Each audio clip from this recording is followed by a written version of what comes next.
Let's get right to the point. Let's talk about economics. Let's talk about the failure of major corporations and their bailout.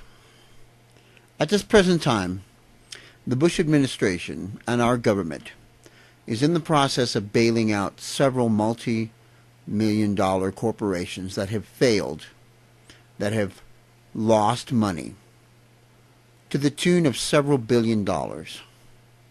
We're not talking about one or two or even three. We're talking about quite a few multi-corporation failures. We, the people of the United States, are inevitably going to pay for this bailout. As if we don't already have enough to pay for now, we have to pay for the failure of people who could not keep their shit together enough to realize that they were losing money. Why were they losing money? Well, I've said it before. They were losing money because they forgot the cardinal rule of economics. If the people who buy cannot buy because things are too expensive, then they do not make money. They being those who failed in their endeavors. The audacity that we have to allow our government and our so-called leaders to bail these failures out with our tax money that we inevitably will be paying for is ridiculous. I beseech you, as Americans, as people of this country, those of you who watch this video, to encourage your fellow Americans to put a stop to this stupidity. Why must we suffer because of the failures of greedy people? It's strictly greed. This is, again, a bailout of mega wealthy individuals. Now, let me ask you this. If you lost your home, if you failed in your business endeavor, do you believe that the government would come along and bail you out? Would they come and give you the money you needed to be able to continue your stupidity? I don't think so. Would Mr. Bush come to you and say, "Oh, I see you lost your little business here because you couldn't keep your head above the water. Well, here, let me give you some money so you can continue to try to make your business work"? Would they do that? The bottom line, ladies and gentlemen, is we need to allow these people to fail. Failure is part of life. If these people fail, all right, so some of us will have to tighten our belts a little bit. But the bottom line is failure is the only way they will learn not to make the same mistakes again. If my son fails, I don't say, "Well, here, I'll do it for you." I say, "Oh, well, I'm sorry you failed.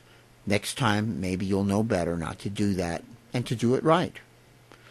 How in the world can we expect our economy to get better when we continue to prop up failure and inconsistency, when we continue to prop up people who are so greedy that they will not understand or cannot allow the average individual to be able to maintain our buying power?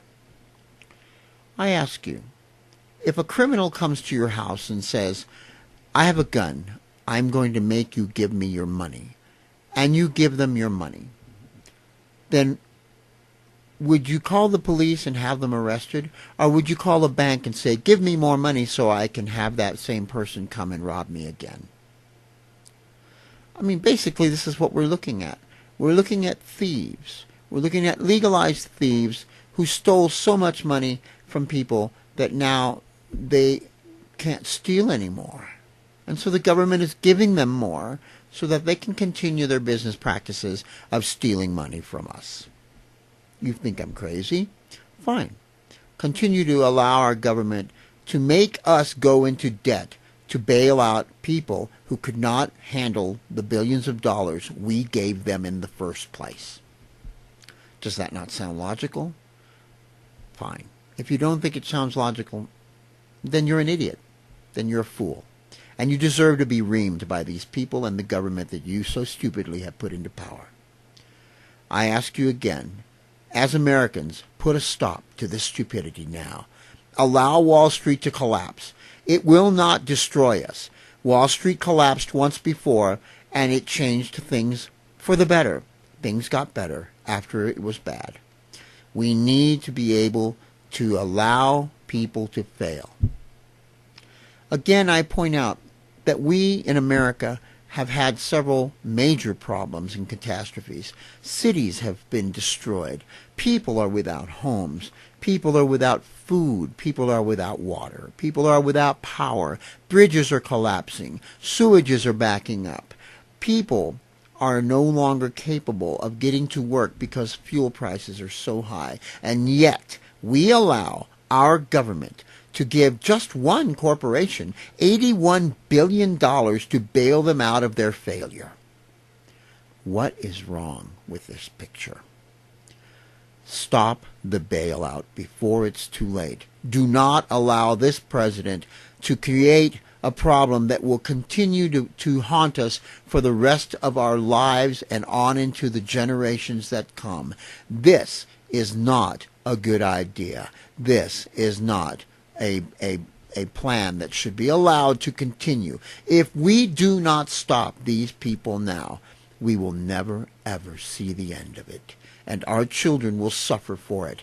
Do you want your children to grow up to pay for the sins committed by these foolish assholes? Please, think about it. Please, consider the facts. Consider the reality that we are looking at.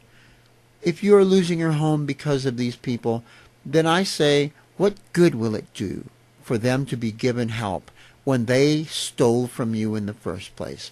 Would you, again I say, would you give a thief a second chance? Or would you say, off to jail with you? Ladies and gentlemen, this is a very serious time in our history. And if we allow these people to continue with their way of existence and to continue with this economic system that has failed drastically, then we deserve every bit of suffering that we get.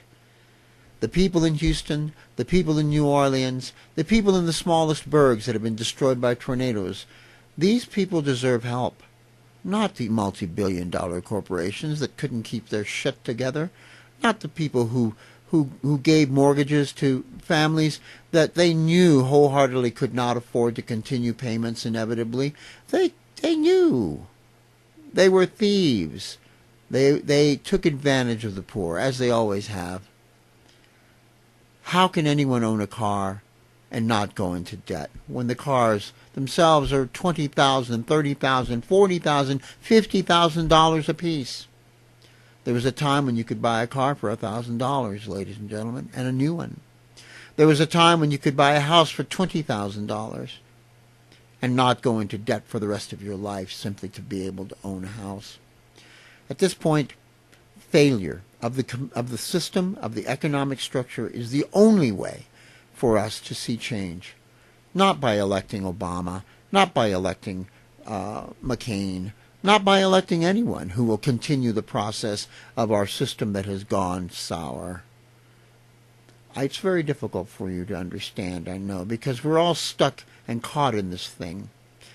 But the one phrase that I always remember in our Declaration of Independence is this: when the government no longer benefits the people, we have the right to abolish it and replace it with something that does.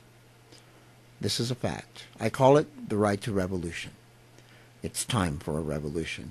Not a bloody fight, not a battle, just a simple revolution, a time to change the system from a failing system to one that works for all of us.